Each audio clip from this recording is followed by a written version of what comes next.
Magandang araw mga kaibigan. Bigyan natin ng reaction opinion itong article published sa GMA News Online. Magandang good news po ito. Nagsalita na po ang Chinese Embassy sa Manila tungkol sa pahayag ng Pangulong Marcos to reset, to think again, baguhin ang pakikipagrelasyon sa China na kung pwede pag-aralan, pag-usapan ang joint oil and gas exploration sa West Philippine Sea. Ito na po. Sumagot na po ang Chinese Embassy. At dito, kikita mo, yung mga matatapang na senador, layas! Mr. Bendelo, yung mga senador na nagsasabing, declare sila persona non grata. Alam mo kung sino sila na.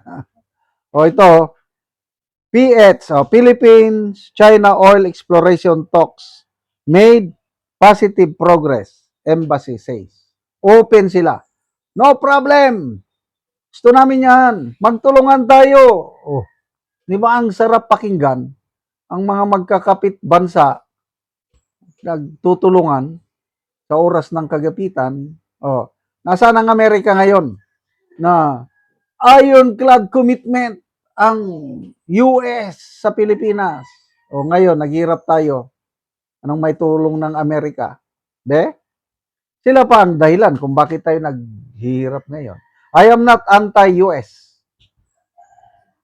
Maraming naitulong ang US sa atin mulat sa hanggang ngayon. Kaya lang, sa nangyayari ngayon, we cannot help but to, sabi nga ni Senator Lacson, kasalanan ni Trump ito, siyang managot. Correct. Kung hindi siya patakataka gera, hindi sana tayo maghirap. Pero mo, 140 pesos na ang litro ng diesel. Nakakalula. The Chinese Embassy in Manila on Thursday said, discussions between the Philippines and China on positive joint oil and gas exploration in the South China Sea have made positive progress.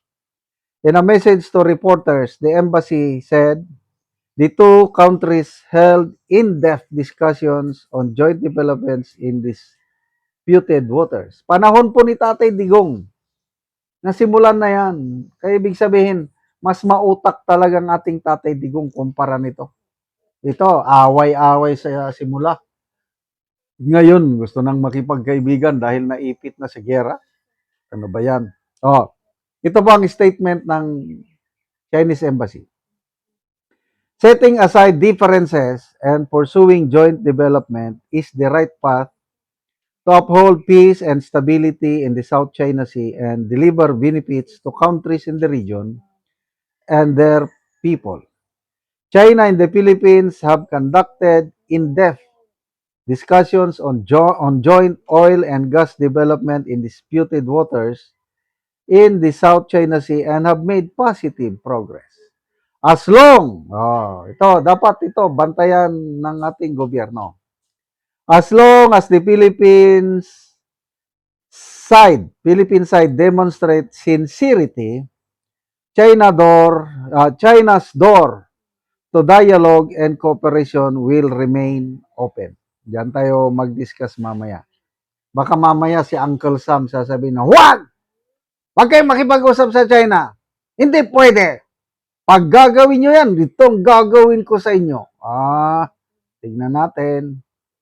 Sana maging astig na rin ang gobyernong ito na hindi na magpadikta sa Amerika. The development comes as the Philippine government clarified that no joint exploration activity is currently underway but it may be forthcoming. Correct. Yan ang tama. Sayang yung nandyan, na tapos na yung survey, mayroong nag-survey. Ang daming deposito ng langis at saka natural gas dyan sa pinag-aagawang teritoryo. So kung ipipilit natin on our side na amin yan, layas kayo, may magagawa ba tayo? Tumiwala. Dahil nga superpower ang China. Aasa tayo tulong ng US? Hindi naman makikipag-year ang US with China over sa West Philippines Sea na yan. Huwag tayong maniwala sa US na ironclad commitment. Napatunayan na nung World War II, pinabayaan tayo. Kawawa ang ating mga Filipino soldiers, guerrillas. Oh, so ngayon, yan ang pinaka-the best, mag-usap na walang interference ng US. Tayo lang. We stand on our own. As a sovereign nation, makipag-usap sa ating kapitbansa, mag-usap tayo with sincerity.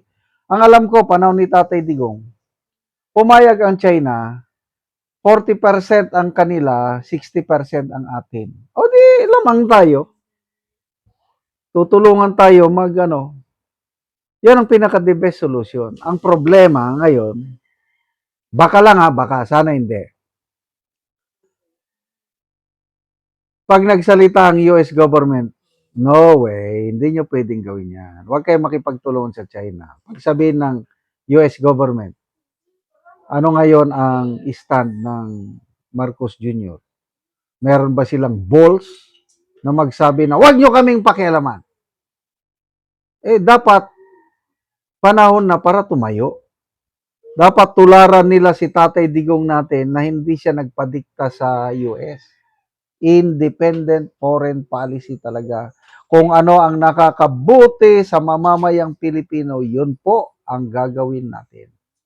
At ito na, for the first time, I don't know kung for the first time, tama ang desisyon ng Pangulo.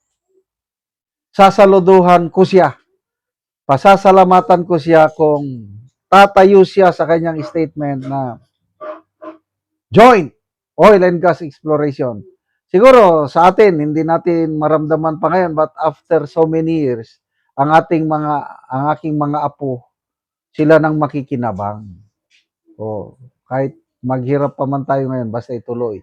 Sana, hindi nabibigay ang Pangulo na kung makialam na naman ang US dahil, again, pakialamero ang US government. Akala nila mga Superman. Tingnan nyo ang ginawa sa Venezuela. Tinatalsik si President Maduro. Ginawa nila sa Iran. Ginorgor ang Ayatollah Khamenei. Anong resulta? Hirap ang buong mundo. Kaya good luck sa administrasyong ito. Sana maging sincero kayo in dealing with the Chinese government para mapakinabangan na natin ang oil and gas reserves sa West Philippine Sea. Salamat mga kaibigan sa inyong pagsubaybay sa ating channel. Nakakatulong kayo ng maigi sa Tribong Talandig ng Bukidnon dahil ang sweldo natin sa channel na ito is pantulong po sa tribo. Namimigay tayo ng libreng yero at pako para makapagpatayo naman sila ng mas maayos na tirahan. Panoorin nyo ang video na ito. Nani ang nahatag na mo ngayro, so mag-atop na ni karon ang natagaan namo. So tanggalo na gyud ang mga sako. Mga pluro. Guys. Tanggalo na gyud ang mga hero, lata na kayo. Tungod sa gadugayon na, so mga sako na lang gyud dayon ang gipang butang.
ug karon human na gyud og pag-atop, so maayo na gyud tan-aw, di nasama ganina nga mga sako ug mga yero nga daot. So karon maayo na gyud. Sa Ginoo nga, salamat sa nagtabang nga. Tagaan gyud mig at mga top, di namin maulanan. So especially salamat kayo sa Ginoo nga. Sa isugo sa Ginoo nga tao nga mutabang sa mga. So mura na daghang salamat. So salamat kaayo.